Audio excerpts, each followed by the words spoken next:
Hello, welcome. This is the very first episode of this channel. So before anything else, I just want to say thank you for being here. I know that sounds simple, but I mean it.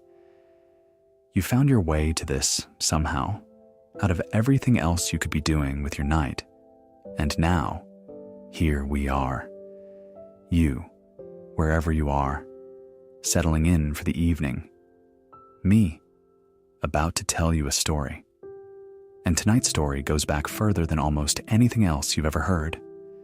We are going all the way back, not to the beginning of a country or a war or a dynasty, to the beginning of civilization itself, to a river valley in what is now southern Iraq, where a group of people built the first cities, invented the first writing, and along the way, created some of the most extraordinary gods the world has ever known.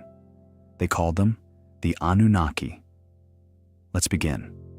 It is approximately 3100 BCE. The city of Uruk sits on the banks of the Euphrates River, and it is, by any measure you care to use, the largest city on Earth.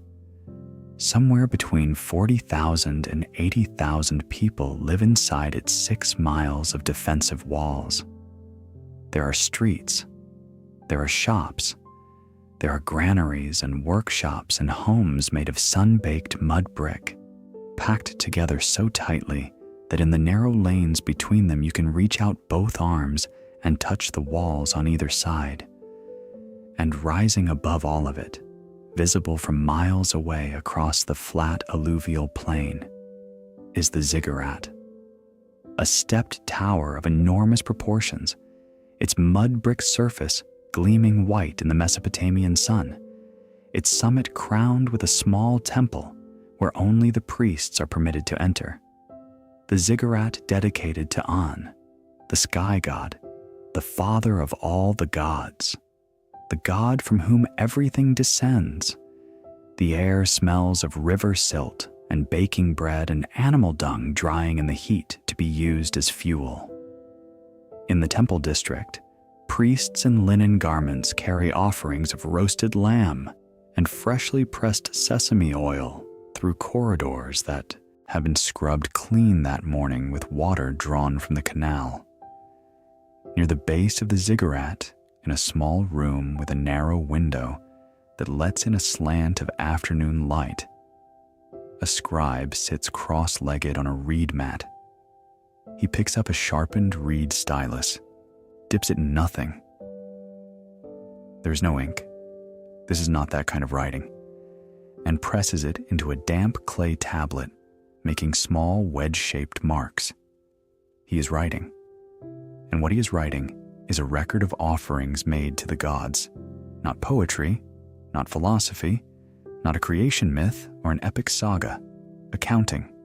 How many sheep, how many bushels of grain, how many jars of barley beer, given to which god, given on which day, given by whom. This is where writing begins, not as literature, not as art, as bookkeeping. The gods needed to be fed and clothed and housed, and someone needed to keep track of the feeding and the clothing and the housing. That someone was the scribe.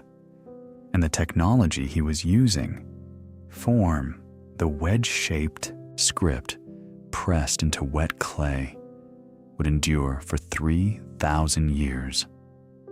The scribe finishes the tablet and sets it on a shelf to dry. He does not know that 4,000 years from now, someone will dig that tablet out of the earth and hold it under a museum lamp, trying to understand who these gods were and what they meant. He does not know that the names he is recording, Enlil, Enki, Inanna, will outlast every empire that will rise and fall in this river valley for the next 3 millennia. He just knows the gods are hungry, and the records must be kept. Tonight, we are going to tell the complete history of the Anunnaki, but not the version you might have seen in a YouTube thumbnail with glowing eyes an alien spacecraft.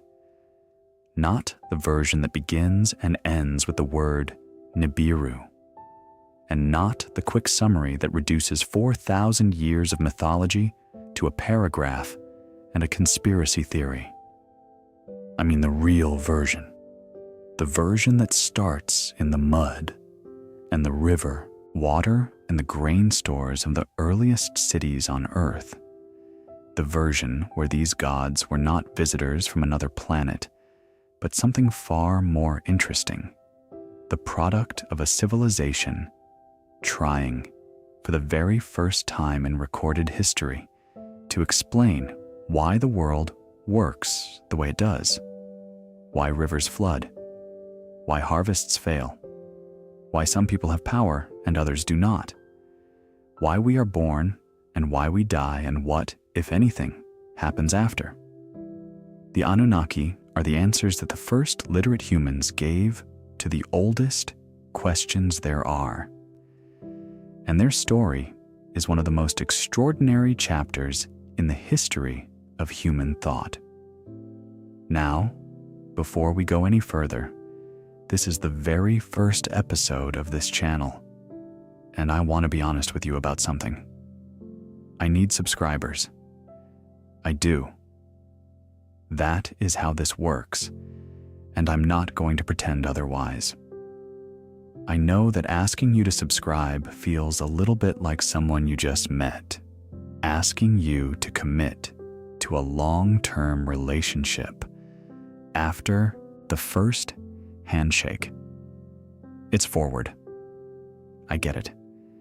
But here is what I will promise you. If you stick around, every episode will be exactly like this one, carefully researched, thoughtfully told, designed to be the last thing you hear before you fall asleep.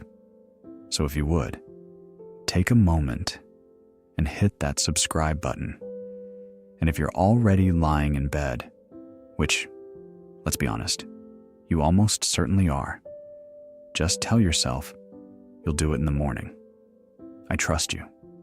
And while you're at it, drop a comment telling me where you're listening from and what time it is for you right now. I'm genuinely curious about how spread out this audience is. All right, that is all the business I will ever bother you with. Now, dim the lights, turn on a fan if you've got one, pull your blanket up to your chin, get comfortable, because we're going back about 6,000 years to the flat, hot, fertile plain between two rivers where everything started. Here's the thing about the Anunnaki that most people miss entirely. They were not the product of idle imagination. They were not fairy tales told around campfires by people who did not know any better. They were technology.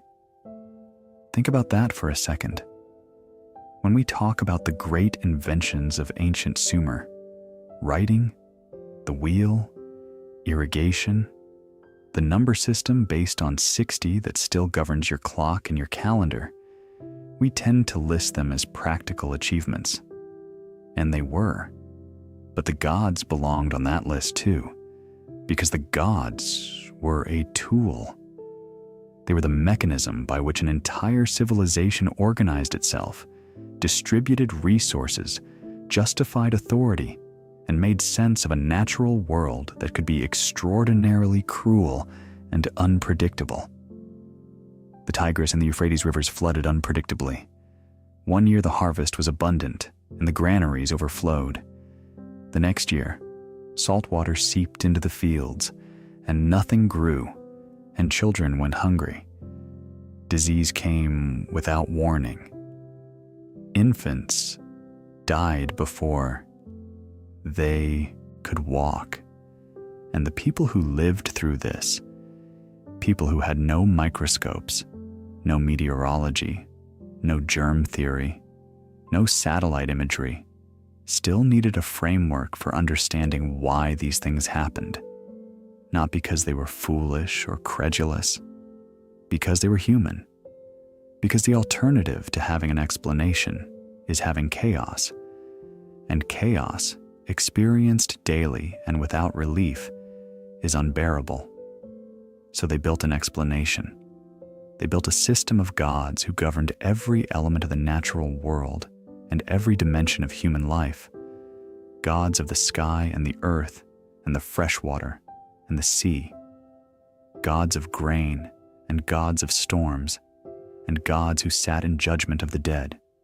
And they called these gods, collectively, the Anunnaki, the princely offspring, the children of heaven and earth. Now picture this. You are a farmer in the outskirts of Uruk. It is planting season, roughly 2800 BCE. You have just spent 3 days digging a new irrigation channel from the main canal to your barley field, scooping mud and silt with your bare hands and a flat wooden paddle. And now, the water is finally flowing into the furrows. Your hands are cracked and brown from the mud. Your back aches. Your children are playing at the edge of the field, throwing clods of dirt at each other and shrieking with laughter. And before you plant a single seed, you stop. You take a small clay figurine of Enlil, the god of air, the god who separated heaven from earth, the god who oversees the fate of all living things. And you press it gently into the earth at the corner of your field. You say a prayer. You ask for a good harvest. You ask for rain, but not too much rain. You ask for the salt to stay away from your soil this year. You are not performing superstition. You are performing agriculture. Because in your world, those two things are inseparable. The gods and the grain are part of the same system. One does not exist without the other. To understand the Anunnaki, you have to understand the world that made them necessary. And that world begins with geography. Southern Mesopotamia, the region the Greeks would later name the land between the rivers, is one of the most paradoxical landscapes on Earth. On one hand, the Tigris and Euphrates rivers deposit rich alluvial silt across the floodplain every year, creating some of the most fertile agricultural land anywhere in the ancient world. The soil, when watered properly, can produce staggering yields of barley and wheat and dates. On the other hand, the region receives almost no rainfall. In the summer months, temperatures regularly exceed 120 degrees Fahrenheit. There's almost no stone. There's almost no timber. There are no natural defensive barriers, no mountains, no forests, no useful coastlines.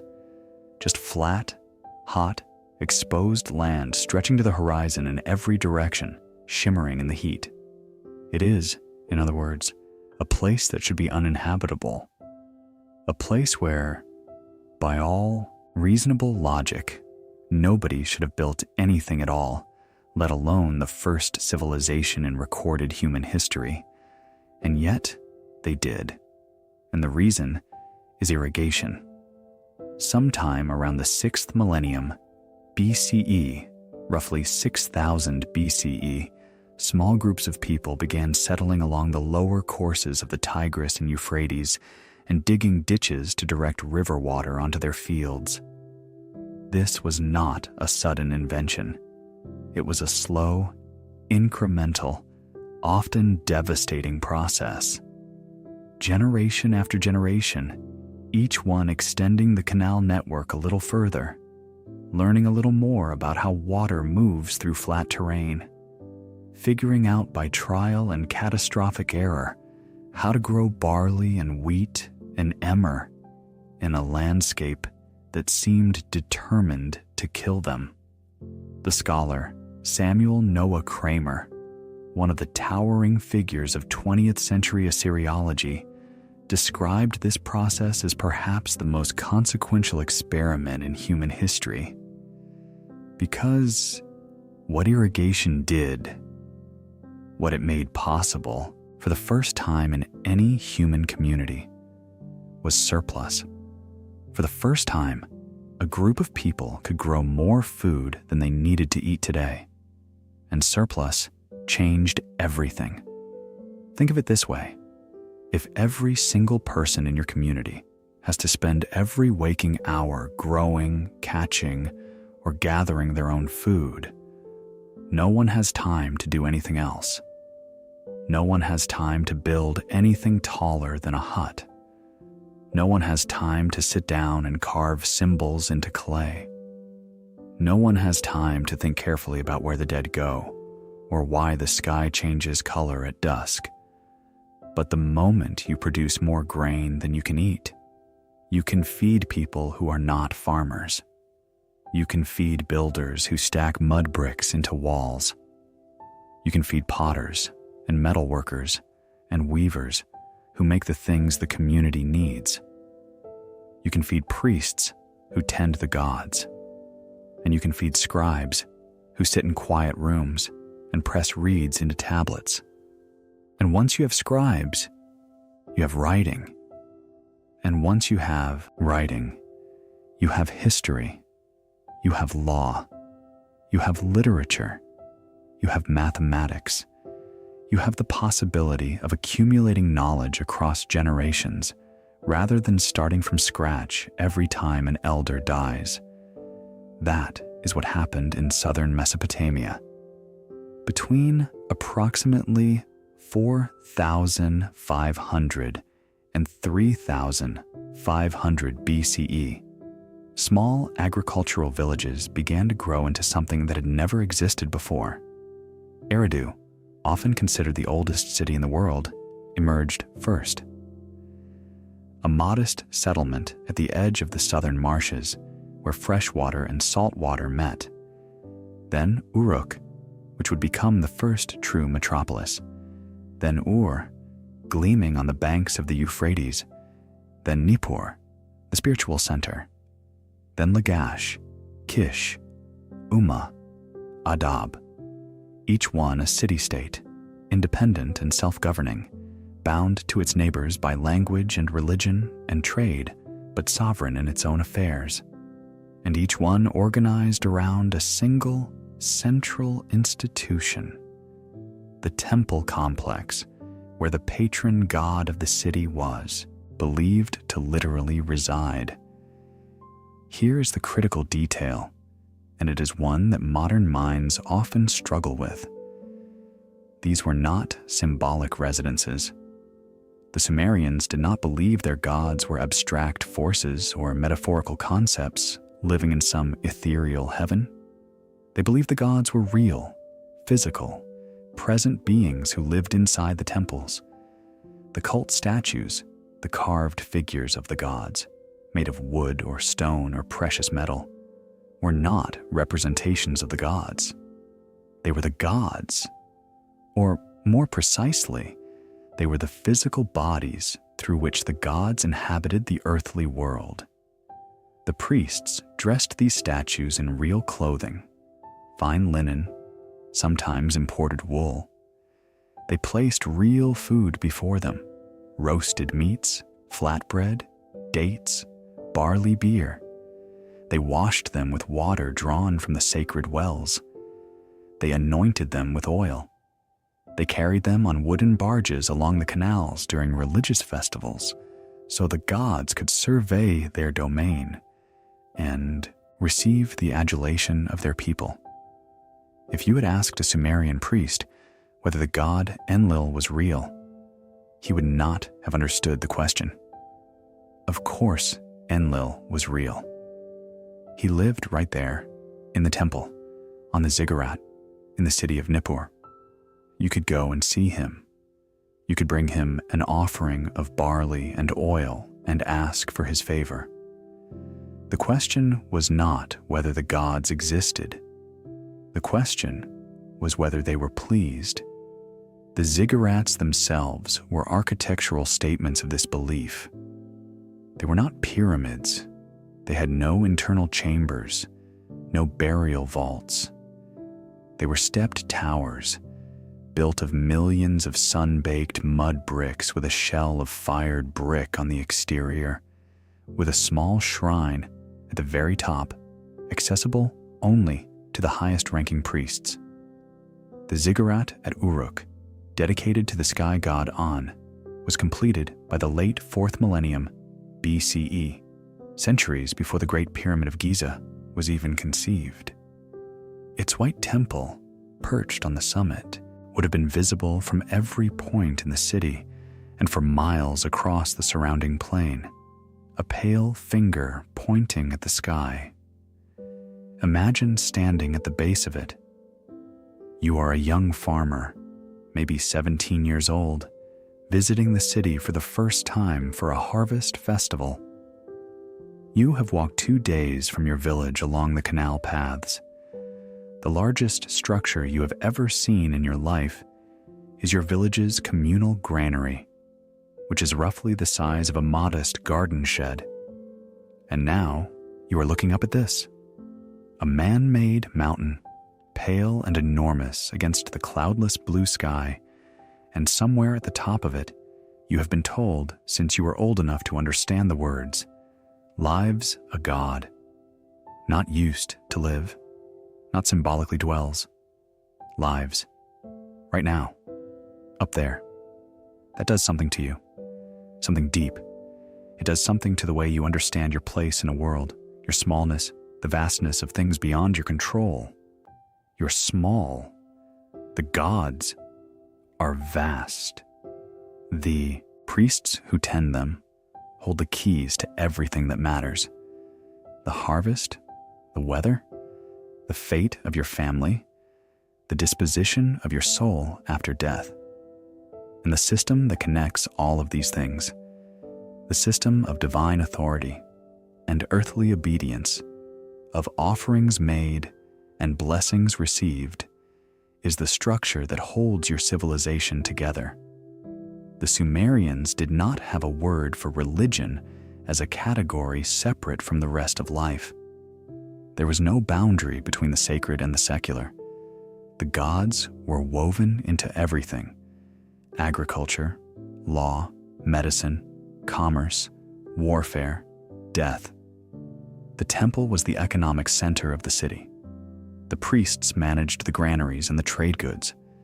The scribes, who invented writing, did so in the service of the temple administration, keeping records of divine transactions.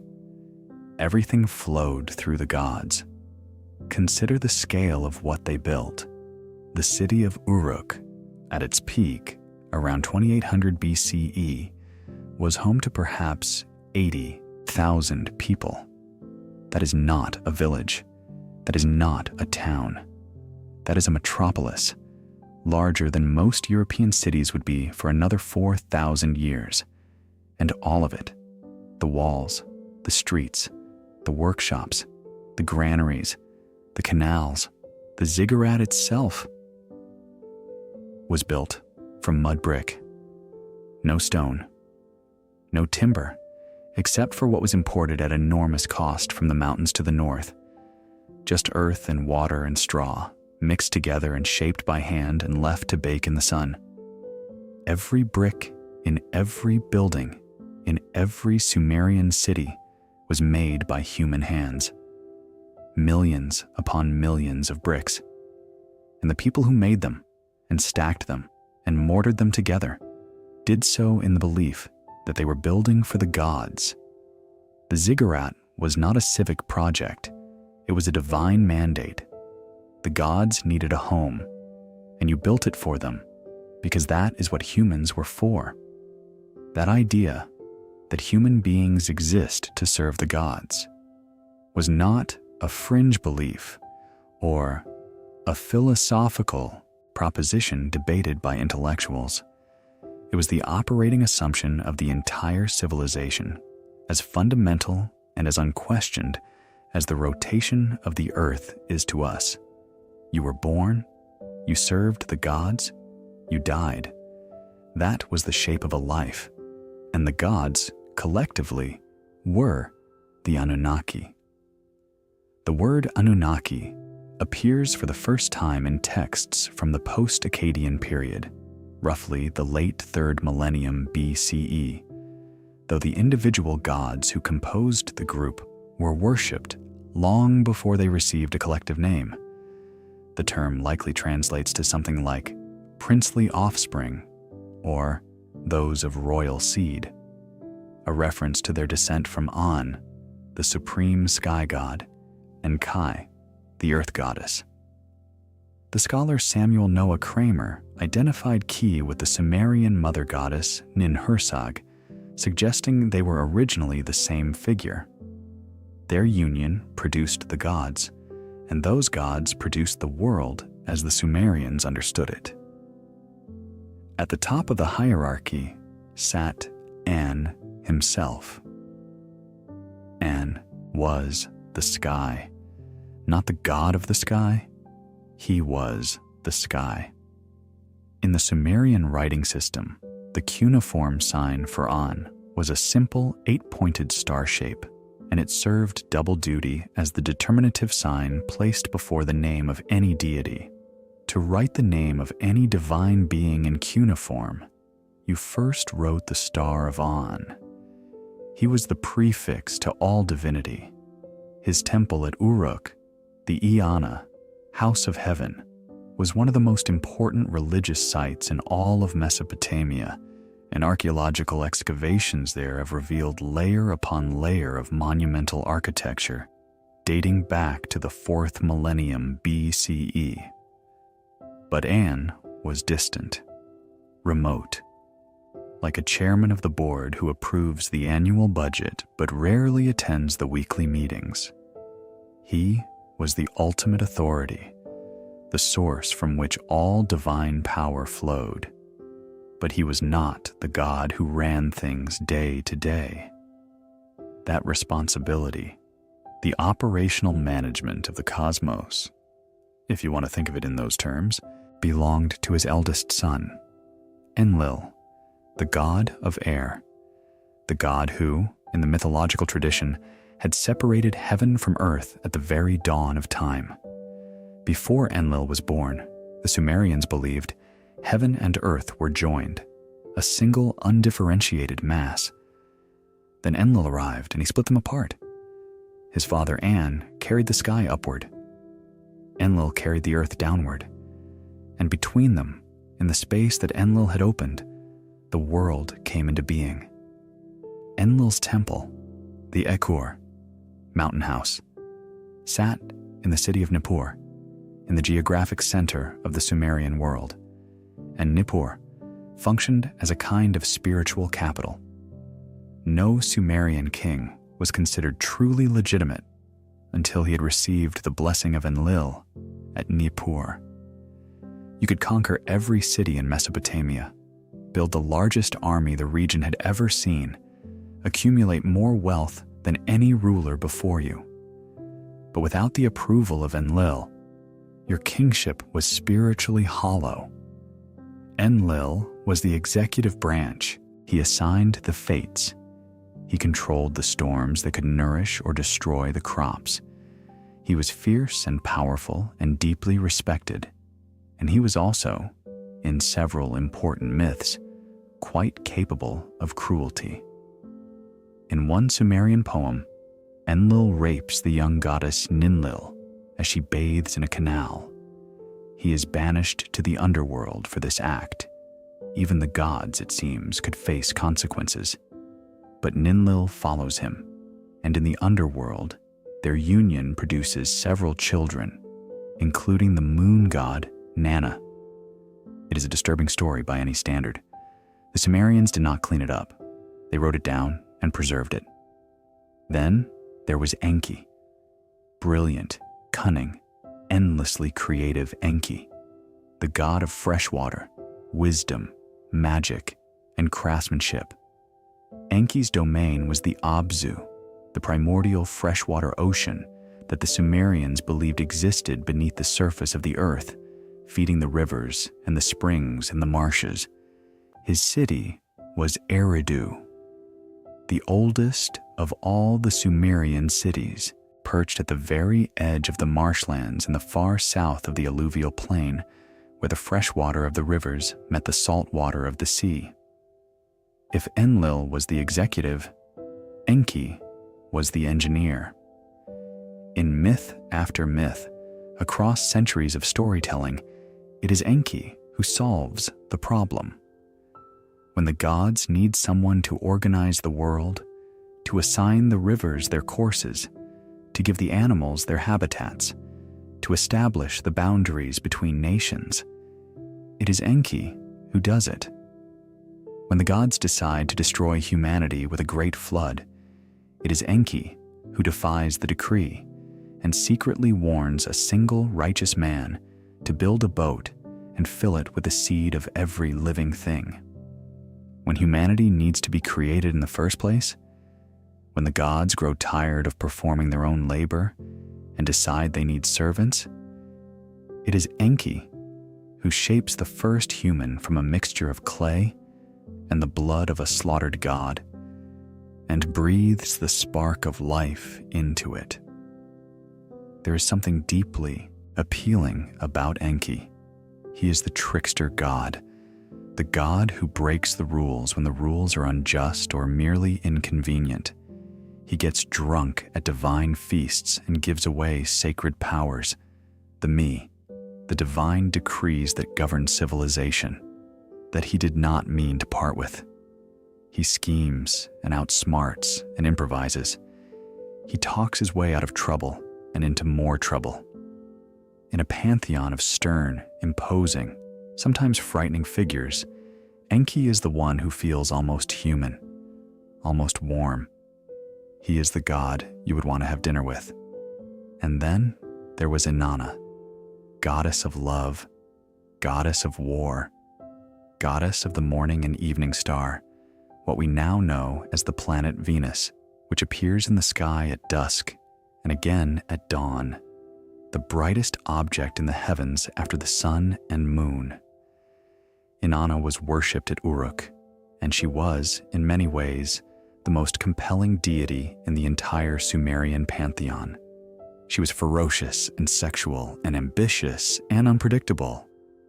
She was the goddess who descended to the underworld to challenge her own sister, Ereshkigal, the queen of the dead. At each of the 7 gates of the underworld, Inanna was forced to remove a piece of her divine regalia, her crown, her necklace, her breastplate, her belt, her bracelets, her robe, until she arrived before her sister, naked and powerless. And Ereshkigal killed her for her audacity and hung her corpse on a hook in the wall. Inanna was eventually rescued and returned to the world of the living, but at a cost. Someone had to take her place in the underworld, and she chose her own husband, the shepherd god Dumuzi, who had not mourned her absence. It is one of the most vivid and psychologically complex stories in all of ancient literature. Inanna is not a comfortable goddess. She is not gentle or demure or maternal in the conventional sense. She is desire and power and rage and ecstasy, all bound together in a single divine figure who could not be contained by the categories that, later, civilizations would impose on their goddesses. And the Sumerians did not soften her. They did not make her safer. They worshipped her exactly as she was. Her temple at Uruk was the site of rituals involving sacred sexuality, practices that shocked later civilizations and that scholars still debate the exact nature of. And her hymns, composed by the priestess Enheduanna, the daughter of Sargon of Akkad, are among the first works of literature and human history attributed to a named author. Enheduanna, writing around 2300 BCE, addressed Inanna with a passion and a specificity that still resonates across the millennia. She described the goddess as a force of nature, devastating, irresistible, impossible to resist, and impossible to ignore. These were not empty liturgical formulas. They were personal declarations of devotion, written by a specific woman about a specific god, and they survive because they were considered important enough to copy and preserve for centuries. After Enheduanna's death, there were many others. Inanna, the moon god, whose crescent symbol still appears on flags across the Middle East today, and whose temple at Uruk was one of the grandest in all of Sumer. Utu, the sun god, who crossed the sky each day in a blazing chariot and served as the divine arbiter of justice, the god to whom you appealed when you had been wronged and needed the truth to come to light. Ninhursag, the mother goddess, the lady of the sacred mountain, who in some traditions was the consort of Enlil, and in others the consort of Enki, and whose role in the creation of humanity was as vital as any of the male gods. Ereshkigal, the queen of the underworld, ruling over the land of the dead, a dark, dusty, joyless place where the spirits of the deceased endured a bleak existence, regardless of how they had lived. And beyond these major figures, the Anunnaki encompassed hundreds more: minor deities, city patron gods, personal protective gods, gods of specific crafts and trades and natural phenomena. The Mesopotamians did not have a single, fixed, canonical list. Different cities emphasized different gods at different periods. Different literary traditions counted different numbers. The Babylonian creation epic, the Enuma Elish, written centuries after the decline of Sumer, speaks of 600 Anunnaki, 300 assigned to duty in heaven, and 300 assigned to duty on earth and in the underworld. The point is that this was not a simple system. It was an ecology, a web of relationships, rivalries, alliances, and hierarchies that mirrored and reinforced the complexity of the human society that had created it. The gods argued, they schemed, they fell in love, and out of love. They competed for status and territory. They made mistakes and tried to fix them, sometimes making things worse. They were, in the truest and most literary sense of the word, characters, vivid, contradictory, fully realized characters in the longest-running narrative that humanity has ever produced, and they were not worshipped collectively. No temple has ever been found that was dedicated to the Anunnaki as a group. Each god had their own temple, their own city, their own priesthood, their own festivals and rituals and offerings and sacred calendar. To be a Sumerian was not to worship one god or a handful of gods. It was to live inside a world populated by divine beings as real and as present as your neighbors. More present, in fact. Your neighbors could pack up and move to another city. The gods never left. One of the most fascinating aspects of the Anunnaki was the concept of the me, a word that has no direct translation into any modern language. The me were divine decrees or cosmic powers that governed every aspect of civilization and existence. There were me for kingship, for truth, for the descent to the underworld, for the art of metalworking, for sexual intercourse, for the kindling of fire, for the craft of the scribe, for the playing of music, for the brewing of beer. Each me was a discrete, transferable power. You could hold it, lose it, steal it, give it away. In one famous myth, Inanna visits Enki in the city of Eridu, gets him drunk at a feast, and persuades him to hand over all of the me, every single divine decree of civilization, which she then loads onto her boat and takes back to Uruk. Enki, sobering up and realizing what he has done, sends wave after wave of sea monsters to stop her. She fights them all off. She arrives in Uruk with the me intact, and the city is transformed. That story alone tells you something profound about how the Sumerians thought about power, knowledge, and civilization. These were not abstract qualities. They were things, concrete, countable, transferable objects of divine authority, and the gods who held them, the Anunnaki, were not distant, ineffable spirits. They were beings who got drunk, who made mistakes, who could be tricked by a goddess with a plan and enough charm to execute it. At least, that is what they believed. And for nearly 3,000 years, that belief held the entire civilization together. Act 6. The engine. So how did it actually work? Not the mythology in the abstract, the individual stories, the names, the genealogies, but the actual mechanics of it. How did the Anunnaki function as a system?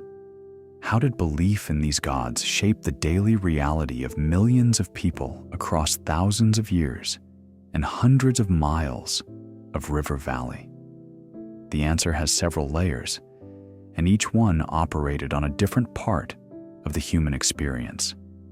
Understanding them is not about judging the Sumerians. It is about understanding what belief does, how it takes root, how it sustains itself, how it becomes so deeply woven into the fabric of daily life that it becomes invisible.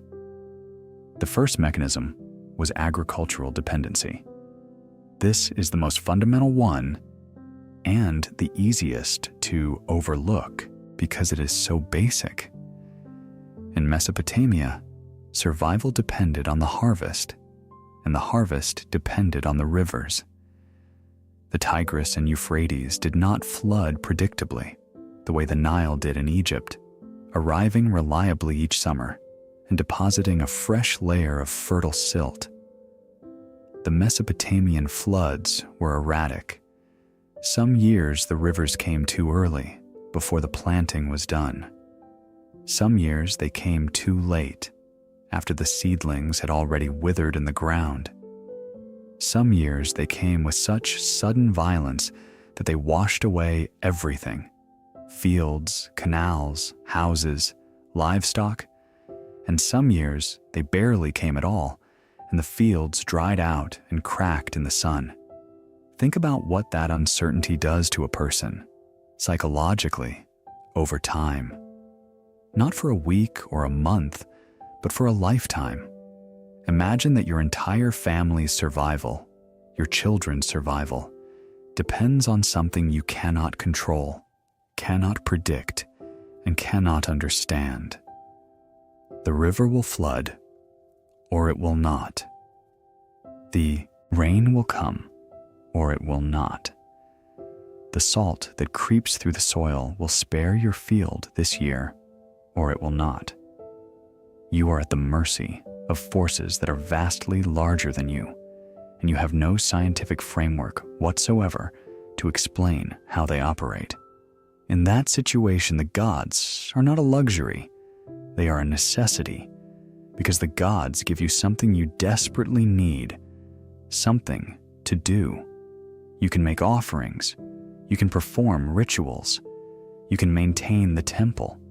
You can keep the priests fed and clothed and supplied with everything they need to keep the gods happy. And in exchange, the gods might, just might, look favorably on your fields this season. The gods give you agency inside a system that would otherwise leave you completely and utterly powerless. That is an extraordinarily powerful psychological mechanism. It is the mechanism that drives every form of superstition, from the ancient to the modern. The belief that your actions can influence outcomes that are, in reality, beyond your control. The second mechanism was the temple economy. This is the part that modern people consistently underestimate because we tend to think of religion and economics as separate domains. For the Sumerians, they were the same domain. The temple complexes were not just places of worship. They were the economic engines of Sumerian civilization. They owned vast tracts of agricultural land.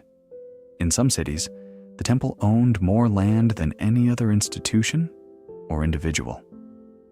They employed enormous labor forces: farmers, herders, weavers, brewers, bakers, metalworkers, boat builders. They managed the storage and distribution of grain, which functioned as the primary form of currency.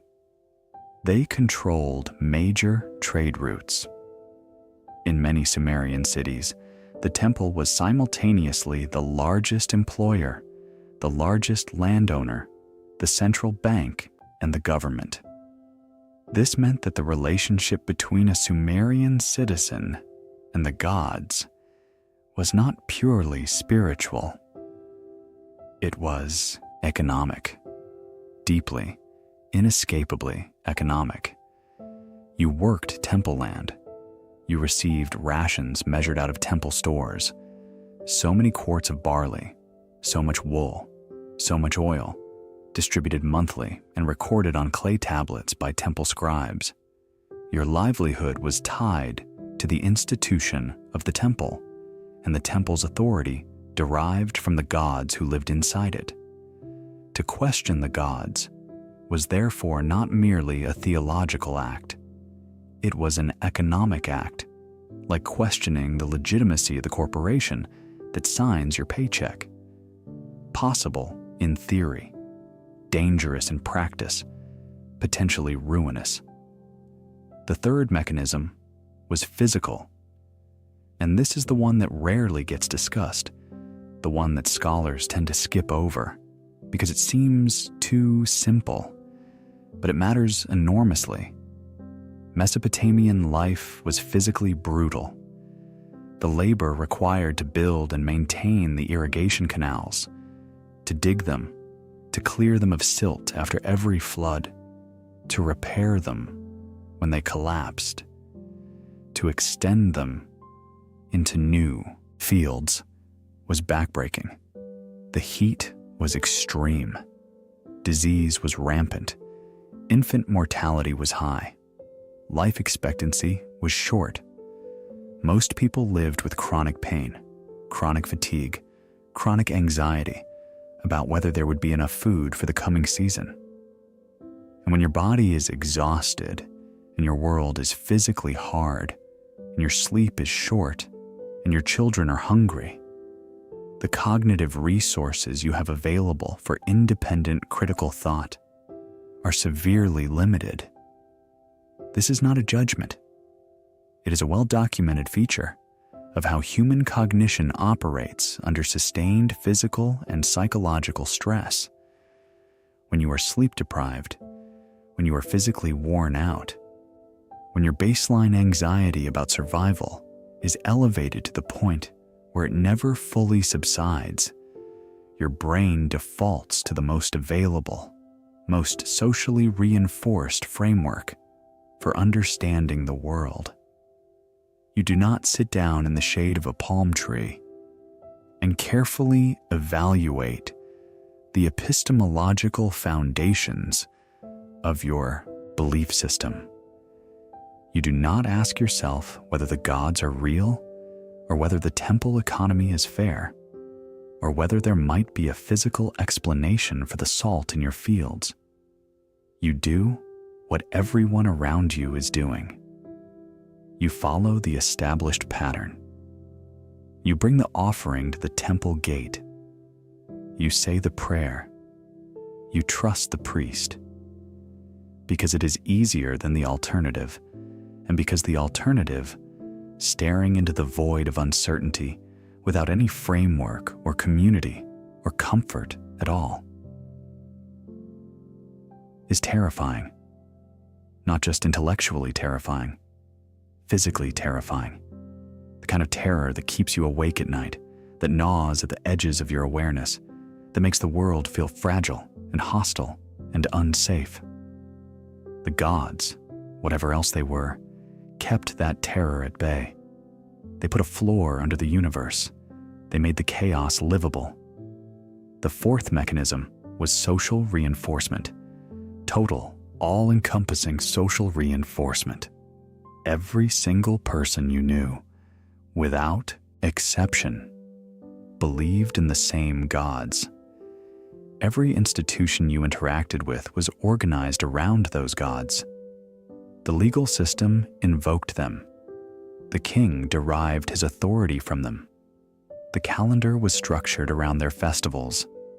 The very language you spoke was saturated with references to them. The Sumerian word for fate was intimately connected to the decrees of the Anunnaki, the divine determinations that governed every aspect of existence. There was no outside perspective, no competing worldview, no foreign philosophy offering alternative explanations. There was just the world, and the gods were in it, and that was simply how things were. It would be like trying to explain to a fish that it is wet. The fish does not know it is in water because it has never experienced anything that is not water. The Sumerians did not experience their relationship with the gods as belief, a word that implies the possibility of disbelief, because no other option existed. The gods were not beliefs. They were facts, as factual and as self-evident as the sun rising in the east and the river flowing south toward the sea. And the fifth and final mechanism, the one that tied all the others together and gave them staying power across millennia, was narrative. The Sumerians told stories about their gods, not just any stories, extraordinary, vivid, structurally sophisticated, emotionally powerful stories that were passed down through generations, first orally around evening fires and then in writing on clay tablets stored in temple archives and scribal schools. The creation of the world, the separation of heaven and earth, the descent of Inanna to the underworld, the great flood that nearly destroyed humanity, the epic of Gilgamesh, king of Uruk, who watched his best friend die and then crossed the world searching for immortality and failed and learned, in his failure, what it means to be human. These stories did not merely entertain. They encoded the values and assumptions of the entire civilization. They taught people how to relate to the gods, how to understand suffering, how to think about death, how to accept their place in a hierarchy that extended from the lowest laborer to the highest deity. When you heard the story of Inanna's descent to the underworld, you learned that even the most powerful beings face consequences for overreach. When you heard the story of Enki organizing the world, you learned that wisdom and cleverness are more valuable than brute force. When you heard the story of the flood, you learned that the gods are capable of destroying everything, and that survival depends on the favor of divine mercy. Each story was a lesson, and the lessons, taken together, formed a comprehensive moral and cosmological education that began in childhood and never ended. And the stories reinforced each other. They referenced the same characters, the same places, the same cosmic geography. They built a world that was internally consistent, a world with its own logic, its own geography, its own physics. The underworld had 7 gates. The divine assembly met at a specific location. The me, the divine decrees that governed everything from kingship to beer brewing, had a fixed canonical list. For a listener embedded in this narrative tradition from birth, the mythology was not a collection of isolated tales. It was a single, continuous, all-encompassing framework for understanding reality. As real and as detailed and as internally coherent as the scientific worldview is for a modern person. The stories were the software. The temples and the rituals and the economic structures were the hardware. Together, they constituted a system of extraordinary durability and resilience, and it is worth pausing here to say something that matters. None of this means the Sumerians were gullible or foolish or inferior.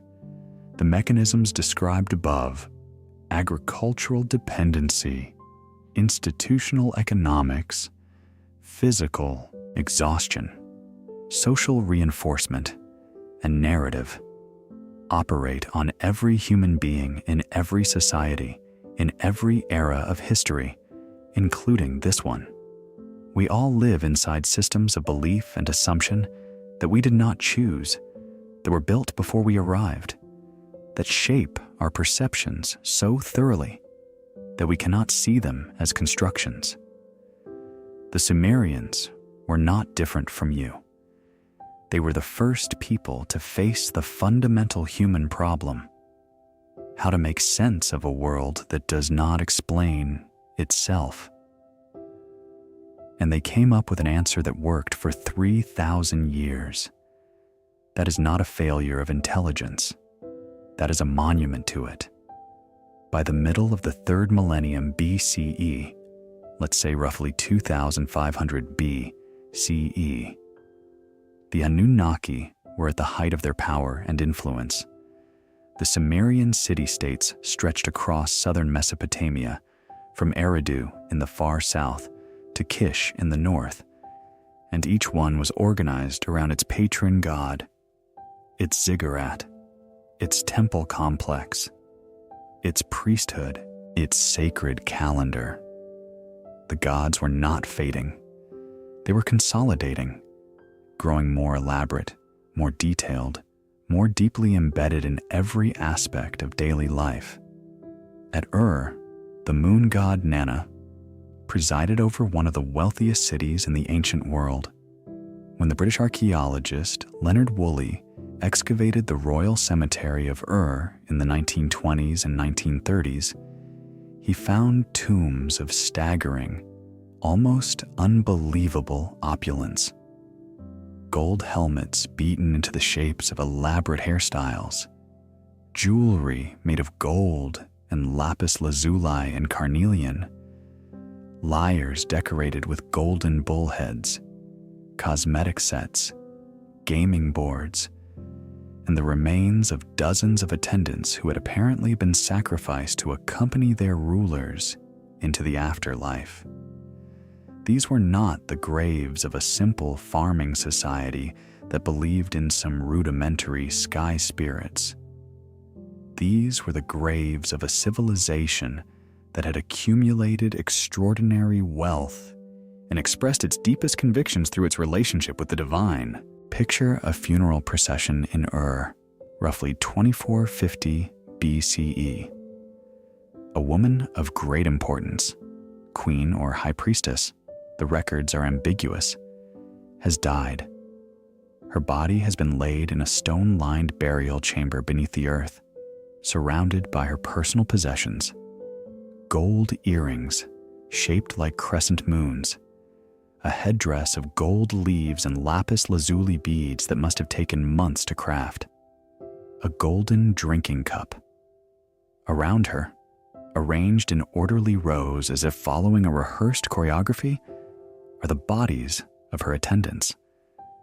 Soldiers in copper helmets holding spears, musicians still cradling their instruments, harps and lyres with strings made of gut, handmaidens in elaborate headdresses, their jewelry still in place. Each one appears to have drunk from a small cup and then lain down, calmly and deliberately, in their appointed position, to die. We do not know whether they went willingly. We do not know whether the cup contained poison or a sedative or something else entirely. What we know is that they went, and that this was not something you do for a mythology you take lightly. This is commitment measured in human life. Whatever the Anunnaki and the afterlife meant to the people of Ur, it was real enough to die for, real enough to lie down in a stone chamber and close your eyes forever. At Nippur, the religious capital, the temple of Enlil at the Acor functioned as the spiritual center of the Sumerian world.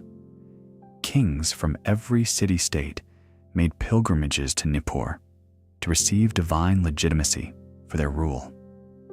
A king could conquer every city in Mesopotamia, command the largest army the region had ever seen, and amass more wealth than any ruler before him. But without the approval of Enlil at Nippur, his kingship rested on sand. The city itself was not particularly powerful in military or economic terms. Its power was entirely religious, entirely derived from the god who lived there. It was, as one modern archaeologist described it, the Mecca of the Sumerian world, a place whose authority came not from armies, but from something everyone in the civilization agreed was more important than armies. In the temple, scribal schools, the aduba, the tablet houses, young men spent years learning to read and write cuneiform by copying and recopying the great literary texts. This was not casual education. This was intensive, disciplined training that began in early adolescence and lasted for years. Students practiced by writing out hymns to the gods, myths of creation, poems about the deeds of divine beings, lists of divine names and their attributes. The earliest copies of many core Sumerian literary works, the texts that form the foundation of our knowledge of Sumerian religion, were found in two modest houses at Nippur that appear to have served as scribal training facilities. Not grand libraries, not palace archives, schoolrooms. And inside them, 18-year-old students sat on the floor and pressed reed styluses into wet clay, copying the names of the Anunnaki over and over and over again. Enlil, Enki, Inanna, Nana, Utu, Ninhursag, over and over, until the names and the stories attached to them were not just in their memory, but in their muscles, in their hands, in the automatic movements of the reed against the clay. We know this because some of these practice tablets survived. They are covered in student handwriting, shaky at first, then increasingly confident, repeating the same divine names and the same mythological passages hundreds of times. Teachers wrote model texts on one side of the tablet, and students copied them on the other. Some tablets contain corrections in a different hand, the teacher marking where the student got a sign wrong. 4,000 years old, and the dynamic is instantly recognizable. The frustrated student, the exacting teacher, the repetition, the discipline, the slow acquisition of mastery over a system so complex that it took years of full-time study to become proficient. And it was in these scribal schools that one of the greatest literary works in human history was preserved and transmitted, the Epic of Gilgamesh, the story of the king of Uruk, 2/3 divine, 1/3 human, restless and magnificent and grieving. Wojens Montoya watches his beloved friend Enki die and then sets out across the world to find the secret of eternal life. He crosses the waters of death. He finds Utnapishtim, the man who survived the Great Flood and was granted immortality by the gods. And Utnapishtim tells him, plainly and without sentimentality, that immortality is not for humans. The gods keep it for themselves. The best Gilgamesh can hope for is to live well, to leave behind works that endure, and to accept the fate that the Anunnaki have decreed for every mortal being. It is a story about death, and it is told without flinching. The Sumerians and Babylonians who preserved it did not offer their listeners false comfort about what awaited them. The underworld in Mesopotamian belief was a dark and cheerless place, the land of no return, where the dead ate dust and wore feathers like birds and sat in eternal twilight. There was no paradise waiting for the righteous. There was no punishment for the wicked. There was only the underworld, equally bleak for everyone, and the Anunnaki who judged you at its gates. What did an ordinary day look like for someone living inside this system at its height? Consider a temple worker in Lagash, roughly 2400 BCE. His name might have been something like Ur-Ningirsu, servant of Ningirsu, the patron god of his city. He wakes before dawn in a small mud brick house with a central courtyard, which he shares with his extended family, his wife, their children, his elderly mother, perhaps a brother's family as well. He eats a breakfast of barley porridge with a handful of dates and a cup of diluted beer. He walks to the temple complex through streets that are already filling with the noise of animals and vendors, and he spends the day performing his assigned labor, perhaps maintaining one of the irrigation canals that feeds the temple's agricultural land, scooping silt from the channel bottom with a wooden shovel in the brutal heat. Perhaps he is processing grain in the temple's massive storehouses, measuring barley into standardized vessels under the watchful eye of a scribe who records every transaction. For his work, he receives a ration, a set amount of barley, roughly 60 quarts per month for a male worker, less for women and children, a set amount of wool, a small quantity of sesame oil. He does not receive money. Coinage will not be invented for nearly 2,000 years. He receives grain, measured in vessels whose capacity has been established by the temple administration, recorded on clay tablets, filed in the temple's archive. His entire economic existence flows through the temple, and the temple exists because the gods exist.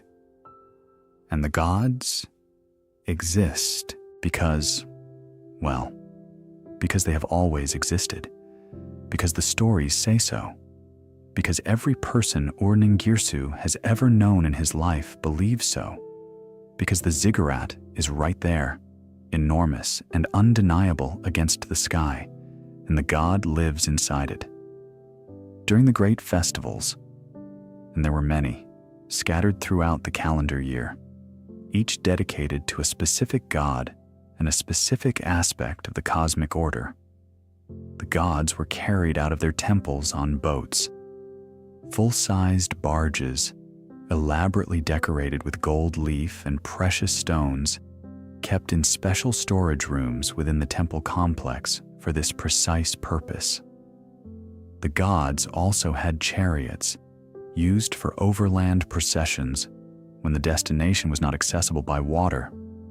Imagine the scene during the barley festival at Nippur. The entire city, every farmer, every merchant, every soldier, every child, lining the banks of the main waterway. The canal surface, catching the late afternoon sun, glinting like hammered copper. Children perched on their parents' shoulders, straining to see over the heads of the crowd.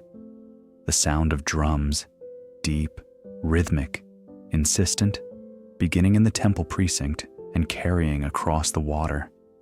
And then the god emerges, Enlil, lord of the air, carried on a golden barge by the senior priests, his cult statue draped in new linen, his wooden arms adorned with gold bracelets, a crown of horns on his carved head. The priests chanting incantations in a language that is already archaic, already ancient, already a sacred tongue distinct from the language people speak at home. The air thick with the smoke of juniper incense and the sweet, greasy smell of sacrificial lamb roasting on the altar fires at the dockside shrine. This was not a solemn, hushed, contemplative affair. This was spectacle. This was the ancient equivalent of a national holiday, a championship parade, and a religious pilgrimage all happening at once, and the entire city turned out for it.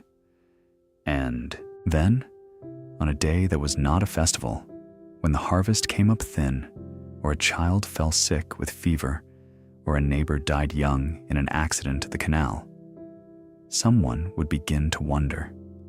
Not loudly, not publicly, not in any way that would attract attention or risk social censure, but quietly, in the privacy of their own thoughts, in the way that doubt always begins, as a question you cannot quite finish asking. Why did the gods let this happen? If the offerings were made correctly, if the rituals were performed precisely, if the temple was maintained and the priests were fed and everything was done according to the tradition, why did the river still flood too early? Why did the salt still ruin the fields? Why did the baby still die? The Sumerians had an answer for this, and it was, in its own way, both sophisticated and devastating. Suffering was the result of fate, the Namtar, the decrees of the Anunnaki, who sat in divine assembly and determined the destiny of every human being. The gods were not required to be fair. They were not required to explain themselves. They were not bound by any contract of reciprocity with humanity. They were powerful, and you were not. And the appropriate response to suffering was not anger, but deeper supplication. You did not question the gods. You brought a larger offering. You prayed more fervently. You consulted a divination priest, a baru, who could read the will of the gods in the entrails of a sacrificed sheep or in the patterns formed by oil dropped onto the surface of water. The people who noticed something was off were not atheists or skeptics. Those categories simply did not exist.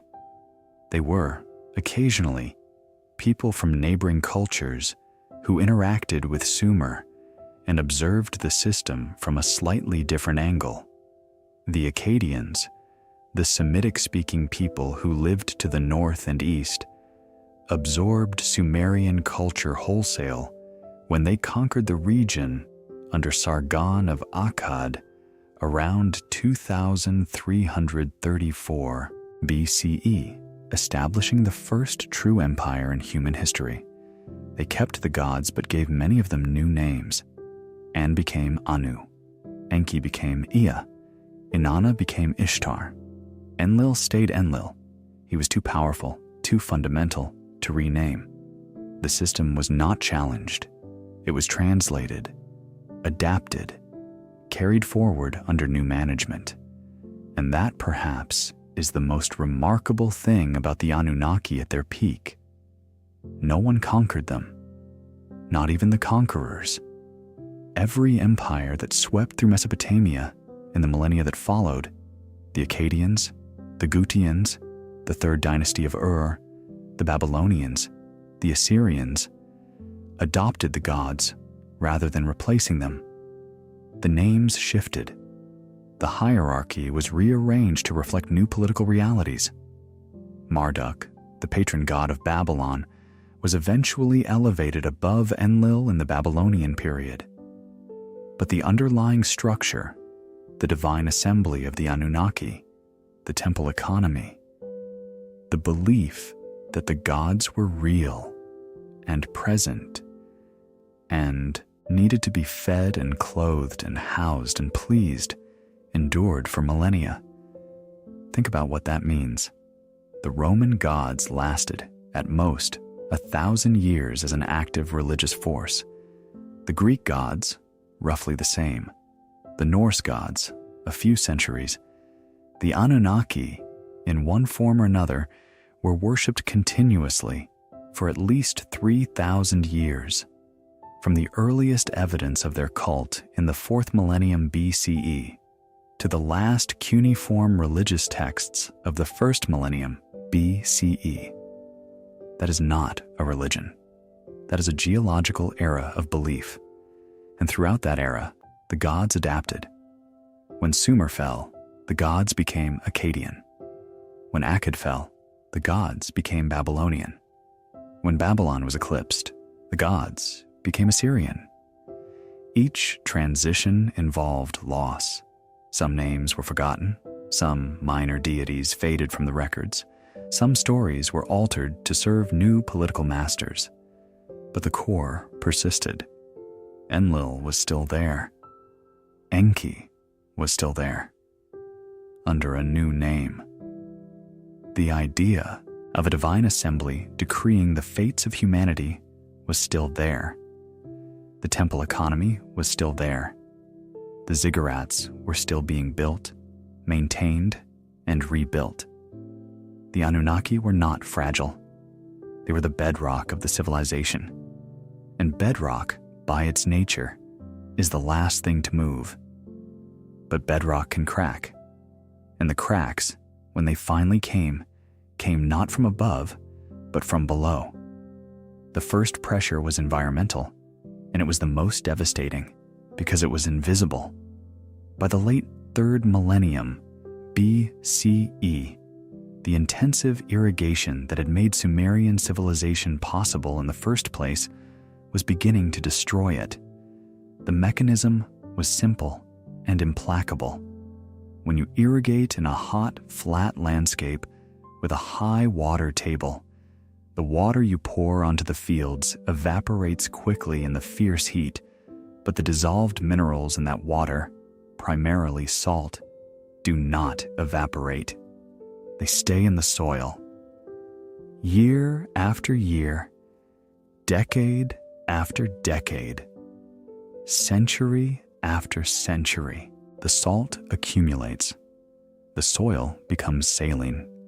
The groundwater rises. White crusts of mineral deposit appear on the surface of the fields after each irrigation cycle. Crops that once grew abundantly begin to thin. Wheat, which is less salt tolerant, disappears first. Barley, which can handle slightly higher salinity, replaces it. But eventually, even the barley yields decline.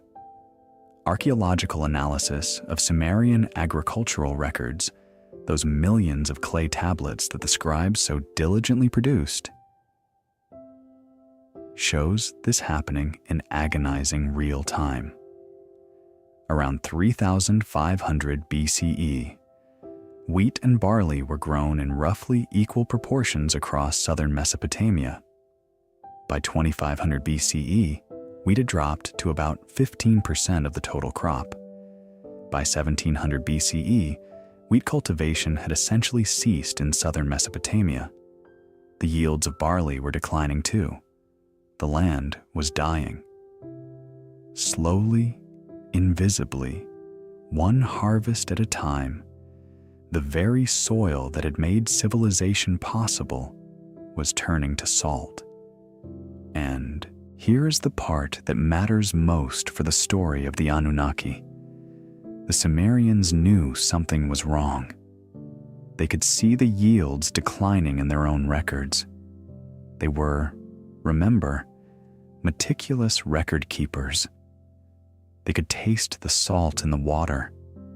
They could see the white crust forming on their fields. They had generations of administrative tablets documenting the falling harvests. The information was not missing. What was missing was a framework for understanding the problem as a physical, chemical process rather than a divine judgment. If the harvest fails, and your explanatory system tells you that harvests are controlled by the gods, then the logical conclusion is that the gods are displeased. And the logical response to divine displeasure is to redouble your religious efforts. More offerings, more rituals, more temple construction, more resources directed toward the priesthood and the cult statues and the sacred calendar, which means fewer resources directed toward the actual problem, the degradation of the soil, the mismanagement of the water table, the absence of crop rotation, or fallow periods that might have allowed the land to recover. The gods, in other words, were not just failing to solve the problem. They were an active obstacle to the problem being correctly understood. The very framework that had given the Sumerians the social cohesion and organizational capacity to build a civilization was now preventing them from diagnosing the thing that was destroying it. That is a bitter irony. The second pressure was political, and it compounded the environmental crisis in ways that made both problems worse. The Sumerian city-states had always competed with one another. Fights over water, rights over arable land, over trade routes, over access to the increasingly scarce timber and stone that had to be imported from the mountains to the north, were endemic, and sometimes ferocious. The stele of the vultures, one of the earliest known depictions of warfare in human history, shows the army of Lagash marching over the corpses of their enemies from Umma in a dispute over farmland. These were not abstract border conflicts. They were struggles for survival, fought over the very resources that the gods were supposed to provide. But the conquests of the late 3rd millennium introduced a new kind of stress entirely. Sargon of Akkad united all of Mesopotamia under a single centralized empire around 2334 BCE, and while the Akkadian Empire was relatively short-lived, lasting perhaps a century and a half before it fractured, it demonstrated something important: that the old system of independent city-states, each with its own patron god and its own temple economy, was vulnerable to consolidated military power. After the Akkadian Empire collapsed, Sumer experienced a brief, brilliant renaissance under the 3rd dynasty of Ur, the so-called Ur-III period, roughly 2112 to 2004 BCE. This was the last great flowering of Sumerian civilization. King Ur-Nammu built the magnificent ziggurat at Ur, whose ruins still stand in present-day Iraq, a monument so massive and so well constructed that it has survived 4,000 years of exposure, warfare, and neglect. His son, Shulgi, oversaw a period of extraordinary cultural production: literature, law, music, architecture. But beneath the surface brilliance, the old system was straining. The bureaucracy had grown enormous and unwieldy. The temple economies were increasingly absorbed into a centralized royal administration. The personal, intimate relationship between a citizen and his city's patron god, the relationship that had been the emotional core of Sumerian religious experience, was being replaced by something more impersonal, more administrative, more distant. And then came the end. In 2004 BCE, the Elamites, from the highland regions of what is now southwestern Iran, invaded and sacked the city of Ur. The destruction was catastrophic. The Sumerians wrote lamentations about it that are among the most heartbreaking texts in all of ancient literature. They describe the temples lying in ruins, their sacred contents scattered in the dirt, the bodies of the dead lying unburied in the streets, the canals choked with corpses, and they describe the gods themselves departing their temples, rising up from the ziggurats and leaving, withdrawing from the world of human affairs, turning their faces away from the cities they had inhabited for centuries. The lament for Ur describes the storm ordered by Enlil sweeping across the city like a cloth draped over a corpse. The text names specific streets that were destroyed. It describes the sounds, the wailing of women, the screaming of children, the silence that followed. It describes the canals running with blood instead of water, and the temple of Inanna standing empty, its sacred objects overturned, its ritual vessels broken on the ground. It is one of the oldest works of literature in the world that depicts the fall of a great city, and it frames the devastation not as a military defeat, but as a theological crisis. The question the lament is asking is not, how did we lose the battle? It is, why did the gods allow this to happen to us? We who served them faithfully. And the answer the lament provides is devastating in its theological simplicity. The gods allowed it because they chose to. The assembly of the Anunnaki met in divine council, deliberated among themselves, and decreed the destruction of Ur, not because the people of Ur were sinful, not because the offerings were insufficient or the rituals were performed incorrectly, not because the people had failed in any measurable way, simply because the gods, in their inscrutable and unchallengeable wisdom, decided it was time. The fate of Ur had been written, the decree had been issued, and no amount of weeping, no amount of prayer, no amount of desperate supplication could change what had been decided. That is an extraordinarily hard thing to absorb. Think about what it means for the entire theological system that these people had built their civilization around. If the gods can protect you and choose not to, then your obedience offers no guarantee of safety. If the gods can destroy their own temples, the temples you built for them with your hands and your sweat and your grain, the temples you fed and clothed and maintained for generations, then the entire bargain between gods and humans is fundamentally one-sided. You hold up your end. The gods hold up theirs only when they feel like it. And when they don't feel like it, your city burns and your children die, and there is nothing, absolutely nothing, you can do about it. A few people noticed this, not many, and they did not build a movement around it. But a few voices in the wisdom literature of the late Sumerian and early Babylonian periods registered the unfairness of the system in writing.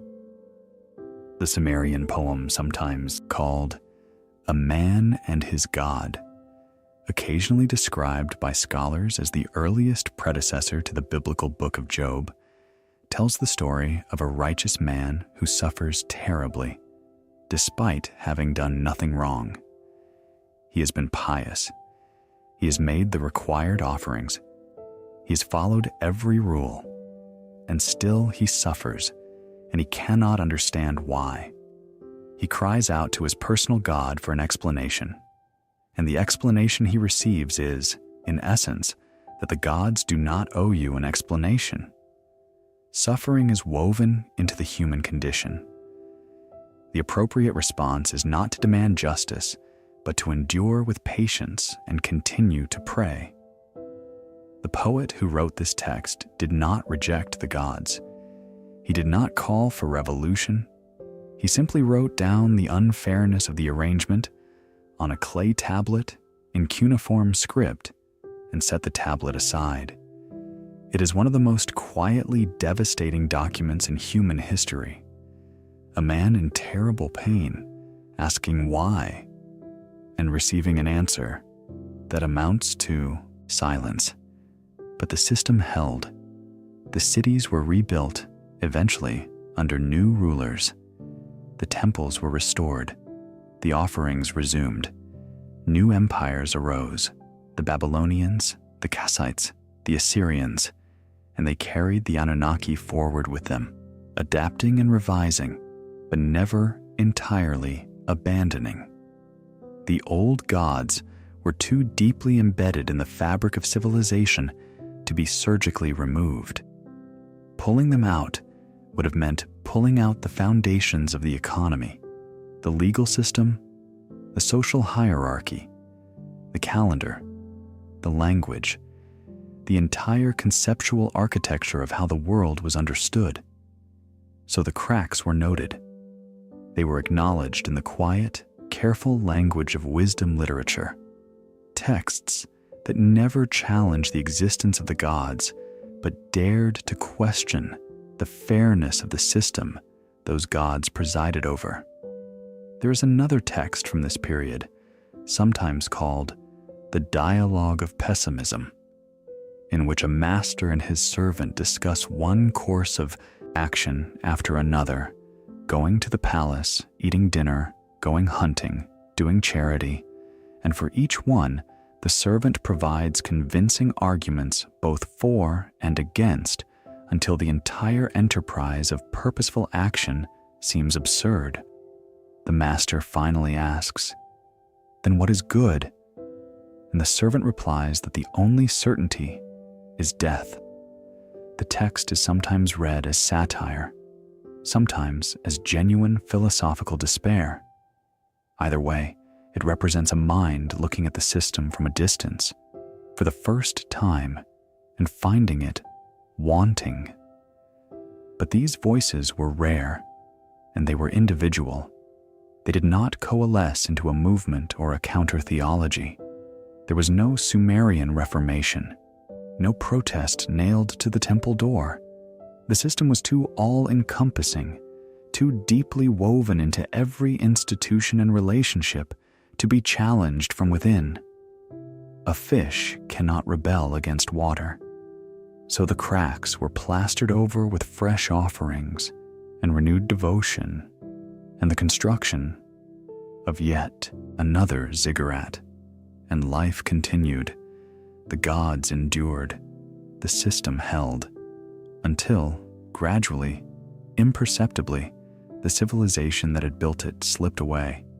Not in a sudden collapse, but in a long, slow dissolution, like salt seeping through soil, turning fertile ground to dust, one season at a time. The Sumerians, as a distinct people, did not survive.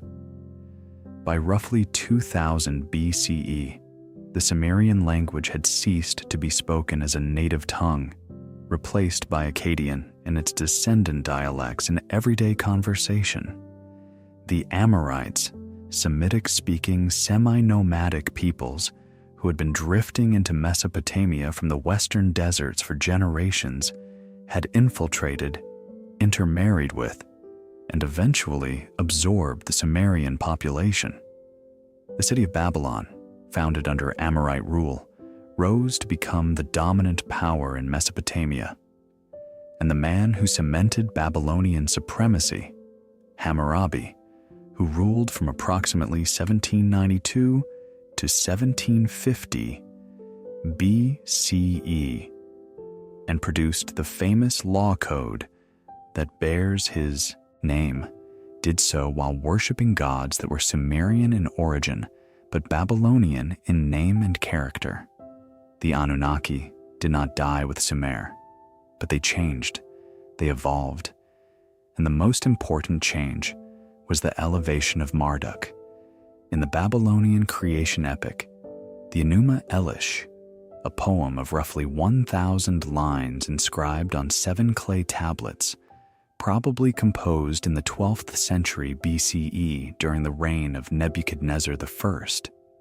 The entire cosmos is reimagined around Marduk, the patron god of Babylon. The primordial universe begins as a watery chaos. Apsu, the god of fresh water, mingles with Tiamat, the goddess of salt water, and from their union, the first gods are born. The young gods are noisy and restless. Apsu, disturbed by the commotion, plots to destroy them. Ea, the Babylonian version of Enki, defeats Apsu through a magical sleep spell and builds his own dwelling on Apsu's body. It is there that Marduk is born, described as extraordinary. From the very first moment, 4 eyes that perceived everything, 4 ears that heard everything, fire blazing from his lips when he spoke. When Tiamat, enraged by the death of Apsu, raises an army of dragons and monsters and chaos demons to avenge him, the older gods are terrified. Ea cannot fight her. Anu cannot fight her. They are too afraid. Only young Marduk volunteers. But he sets a condition. If he defeats Tiamat, the assembly of the gods must grant him supreme and permanent authority over all of them. They agree, because they have no other choice. Marduk battles Tiamat, traps her in a net, drives the evil wind into her open mouth so she cannot close it, and then fires an arrow through the wind into her belly. He splits her enormous body in 2. One half becomes the sky, the other becomes the earth. He organizes the stars and the calendar. He establishes the cosmic order. And then he creates humanity from the blood of Kingu, Tiamat's general and lover, who is slaughtered for his role in the rebellion. Humans are fashioned from the blood of a traitor god, and their purpose is explicitly stated: to perform the labor that the gods no longer wish to do, to serve, to feed the gods, to maintain the temples, to free the divine beings from the burden of work. This is a political document disguised as a creation myth. It explains and justifies the supremacy of Babylon over the older, more venerable cities. It elevates Marduk above Enlil and Anu and every other god in the pantheon. It rewrites the cosmic hierarchy to mirror the political hierarchy of the Babylonian Empire. And it does something else, something subtle but theologically significant. It codifies the idea that humans were created specifically and solely to serve, not to partner with the gods, not to walk alongside them in mutual respect, but to labor for them, to be their workers, to be, in the most literal sense, a slave species. This represents a meaningful shift from the earlier Sumerian traditions, where humanity's relationship to the gods, while hierarchical, retained a warmer quality. The Sumerian creation myths emphasize Enki's cleverness and compassion in fashioning humans. He shapes them with care. He gives them life. He protects them from Enlil's wrath. The Babylonian version emphasizes utility and expendability. Humans are tools, fabricated from the blood of a cosmic criminal. It is a colder vision, a more transactional one, and it perhaps reflected the reality of life in the great empires, where individual human beings were increasingly interchangeable units in a vast bureaucratic machine. The Enuma Elish was not just a literary text, it was a ritual text. It was recited aloud during the Akitu, the Babylonian New Year festival, which took place in the spring month of Nisan. During the festival, the king of Babylon would participate in a ritual humiliation. His royal insignia would be stripped from him by the high priest. he would be slapped across the face, and he would kneel before the statue of Marduk and declare that he had not sinned against the city. Only then would his royal authority be restored for another year. It was a remarkable piece of political theater. The most powerful man in the empire, on his knees before a god, being reminded that his power was borrowed and conditional. And the Enuma Elish, recited in the background, provided the theological framework for that reminder. Marduk made you king. Marduk can unmake you. The Assyrians, who built the next great Mesopotamian empire and ruled with a military ferocity that their neighbors both admired and feared, continued the tradition with their own modifications. Ashur, the national god of Assyria, absorbed many attributes of both Enlil and Marduk. The great library of Ashurbanipal at Nineveh, tens of thousands of cuneiform tablets, systematically collected and cataloged with an archivist's precision, contained copies of all the major Mesopotamian literary and religious texts, including the Enuma Elish and the Epic of Gilgamesh. The Assyrians were not careless custodians of the old traditions. They were aggressive archivists. They collected the stories the way they collected territory, comprehensively, systematically, and with no intention of letting any of it go. By the first millennium, BCE, the Anunnaki as a collective concept had faded from the active center of religious practice. Individual gods, Marduk in Babylon, Ishtar across much of the empire, Shamash the sun god, presiding over courts of law, Sin the moon god, still worshipped at Haran as late as the Roman period, retained vigorous cults with dedicated temples and professional priesthoods and elaborate festival calendars. But the idea of the Anunnaki as a divine assembly, as the collective governing body of the cosmos sitting in session to decree the fates of humanity, had become something closer to theological tradition than living faith, still invoked in curses and blessings and formal incantations, still mentioned in literary and ritual texts that scribes faithfully copied, but no longer the animating, urgent, daily reality it had once been. The last cuneiform tablet we know of, an astronomical almanac from the city of Uruk, dates to approximately 75 CE. After that, silence. The wedge-shaped script that had recorded the deeds of the Anunnaki for more than 3,000 years was no longer written, no longer read, no longer understood by anyone alive. The tablets were buried under the accumulating sediment of abandoned cities. The ziggurats crumbled, the canals silted up and turned to marsh. The cities were swallowed by sand and dust and the slow creep of the desert. And the Anunnaki were forgotten, not rejected, not overthrown, not replaced in some dramatic theological revolution, simply forgotten, buried under time and silence and the weight of newer gods, the God of Abraham, the Christ, the prophet, whose stories filled the space the Anunnaki had once occupied. For nearly 2,000 years, no living person on earth could read the tablets. No one knew the names. No one remembered. That is not a dramatic ending. It is a quiet one. The gods did not fall in a cosmic battle or perish in a cataclysm. They simply stopped being spoken of. And in a world where gods exist only as long as someone speaks their names, silence is extinction.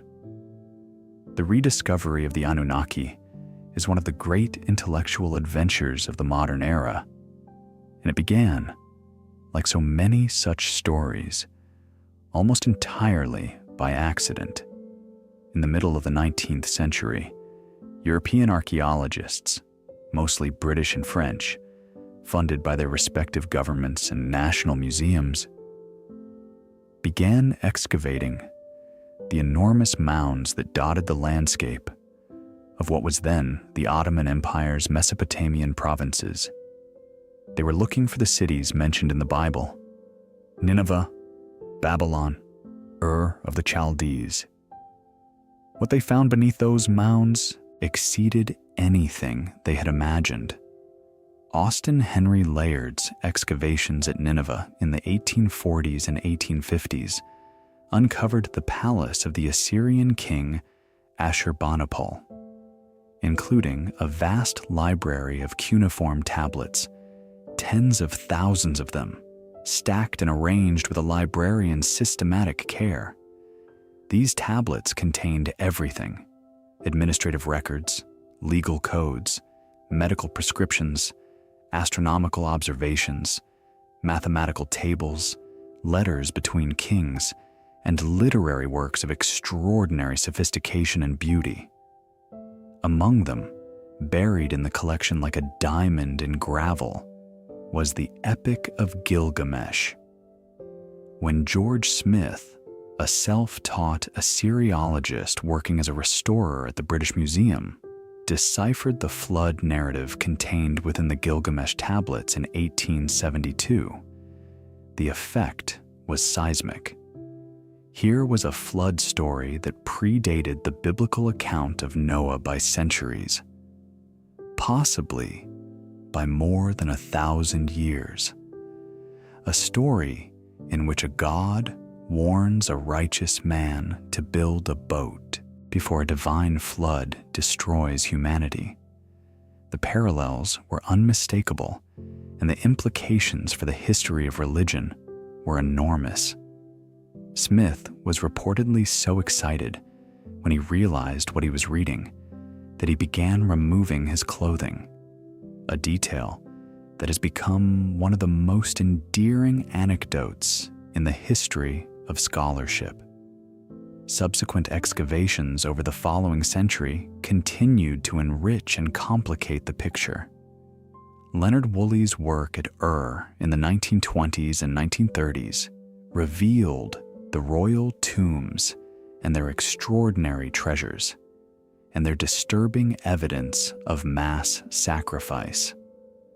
The University of Pennsylvania's decades-long excavation of Nippur uncovered thousands of literary tablets, including the scribal school texts that preserved many of the core Sumerian myths. French excavations at Lagash and Girsu yielded administrative archives of stunning detail. German teams at Uruk revealed monumental architecture dating back to the 4th millennium BCE. Scholars like Samuel Noah Kramer, Thorkild Jacobson, and A. Leo Oppenheim spent entire careers assembling these fragments into a coherent picture. Kramer, in particular, dedicated his life to translating and publishing Sumerian literary texts, producing landmark works that brought the voices of the Sumerian poets and theologians to a modern audience for the first time. His book, titled with characteristic directness, History Begins at Sumer, cataloged dozens of firsts that could be attributed to Sumerian civilization. The first schools, the first legal codes, the first libraries, the first creation myths. His work remains foundational. What these scholars collectively revealed was that the Sumerians were not a footnote to civilization. They were its foundation.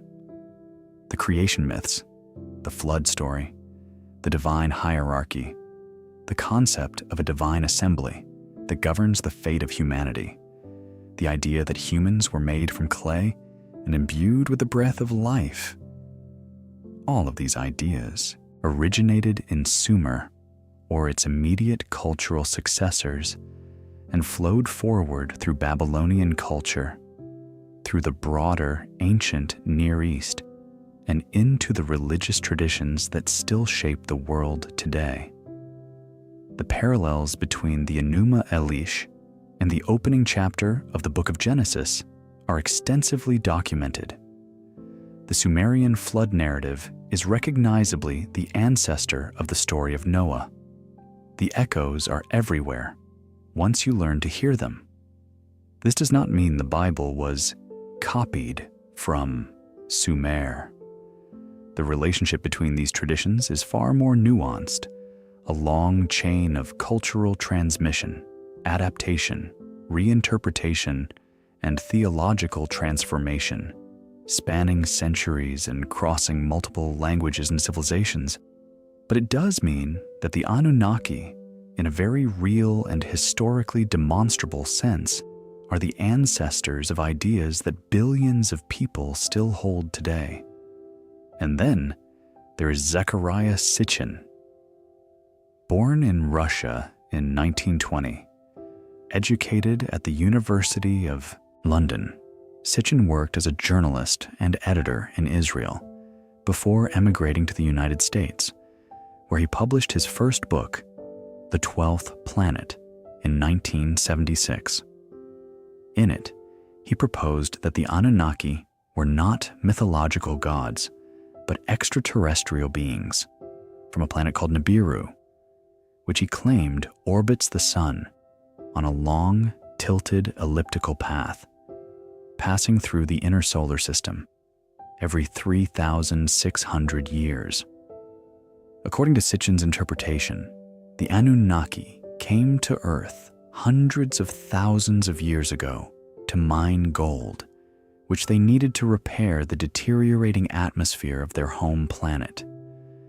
Finding the labor too arduous, they genetically engineered Homo erectus to create a slave species, modern humans, to work the mines for them. Sitchin's books sold millions of copies worldwide and were translated into more than 25 languages. They spawned an entire subculture of alternative history, the ancient astronaut theory, that has since grown into a sprawling entertainment industry, from television shows to podcasts to an endless stream of online content. The academic response has been unambiguous and unanimous. Mainstream historians, Assyriologists, archaeologists, and astronomers have rejected Sitchin's claims categorically. His translations of Sumerian and Akkadian texts have been shown to contain fundamental errors, not matters of interpretation, but outright mistranslations based on misunderstandings of the cuneiform writing system. His astronomical claims have been dismissed as scientifically impossible. No planet matching his description has been detected, and the orbital mechanics he described would not produce a stable orbit. And yet, the ancient astronaut version of the Anunnaki has, for millions of people around the world, replaced the scholarly version. When most people hear the word Anunnaki today, they do not think of Enlil and Enki and Inanna and the temple at Nippur. They think of aliens, gold mining extraterrestrials, Nibiru. This displacement is worth sitting with for a moment because it reveals something about the human appetite for wonder. The ancient astronaut theory fills a gap that careful, evidence-based scholarship, by its nature, cannot fill. Scholarship tells you what the texts say and what they likely meant in their original context. It does not tell you why the texts feel significant to you, personally, right now, lying in your bed in the 21st century. The theory that these gods were actually aliens visiting from another planet provides something that academic Assyriology does not: a sense that the story is not over, that the Anunnaki might come back, that the universe is stranger and more populated than we know.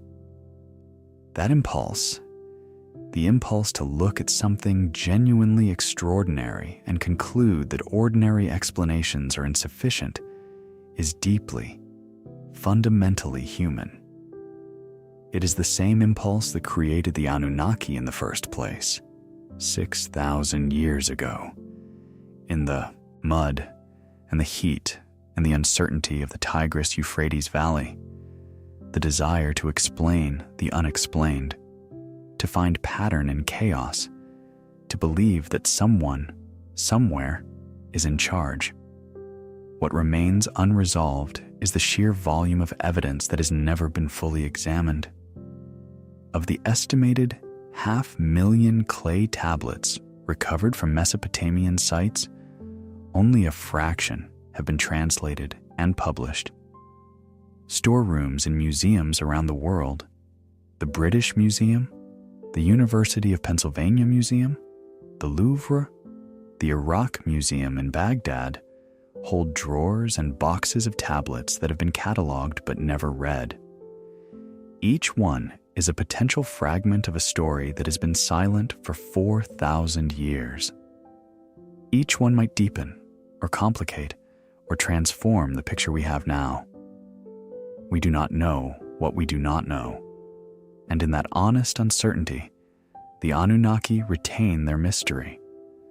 Not because they were aliens, not because they came from another planet, but because the people who worshipped them wrote their names on clay, and so much of what they wrote is still waiting to be read.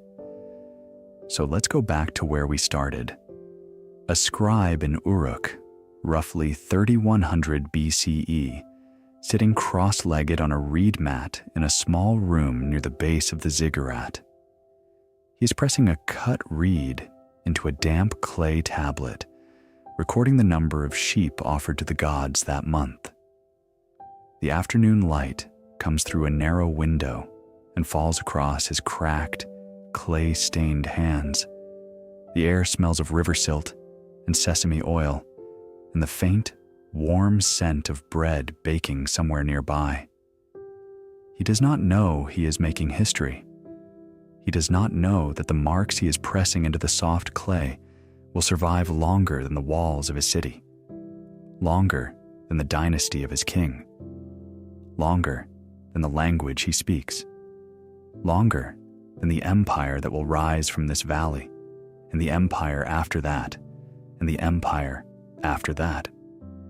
He does not know that 4,000 years from now, someone will hold that exact tablet under a lamp in a museum in London or Philadelphia and study the marks and try to understand the world he lived in. He just knows the gods need to be fed. The records need to be kept. The names need to be written down. Enlil, Enki, Inanna, the Anunnaki. The people who worshiped them were not different from you. They were farmers and scribes and potters and soldiers and mothers and children. They loved their families. They worried about the harvest. They argued with their neighbors and told stories to their children and buried their dead with whatever small objects of beauty they could afford. They built extraordinary things, cities and temples and canals and systems of writing and mathematics, not because they had access to alien technology or secret knowledge from another planet, but because they were human beings confronting the same fundamental problems you confront. The problem of uncertainty, the problem of suffering, the problem of death, the problem of how to get through the day when the day is hard and the answers are not clear. And they came up with answers. Answers written on clay. Hundreds of thousands of tablets scattered across museums and archives in the sun-baked dust of southern Iraq. Most of them have never been read. The stories they contain, the prayers and the contracts, and the hymns and the laments, the letters between lovers and the disputes between merchants, the recipes and the mathematical proofs and the astronomical observations, and the school exercises where a teenager practiced writing the name of a god for the 100th time, are still waiting. The Anunnaki are not a mystery to be solved. They are not a conspiracy to be decoded. They are a chapter, perhaps the first chapter, in the story of what human beings do when they look up at the sky and look around at the world and try to understand why it is the way it is. They are us, 5,000 years ago, doing the best we could with what we had. And what they had was mud and water and grain and a reed pressed into wet clay. And with those things, they built a world. That world is gone now. The cities are ruins. The canals are dry. The language is dead. But the tablets remain. And as long as someone, somewhere, can still read them, can still trace the wedge-shaped marks and sound out the syllables, and hear, however faintly, the voice of the scribe who made them, the gods are not entirely gone. They are sleeping in the storerooms, in the archives, in the ground, waiting. So tonight, as you settle into your bed, as the weight of the day lifts off your shoulders and the world outside your window goes quiet, think about that scribe in Uruk. Think about the afternoon light on his hands. Think about the small, careful, precise marks he pressed into the clay, not knowing they would last forever, not knowing that anyone would ever care. Think about the gods he was writing for, gods he believed in as completely and as naturally as you believe in gravity. Gods who were as real to him as the river outside his door and the bread on his table and the children sleeping in the next room. He finished his tablet. He set it on the shelf to dry. He stood up, stretched his back, and walked home through the narrow streets to his family. And the tablet stayed. Sleep well.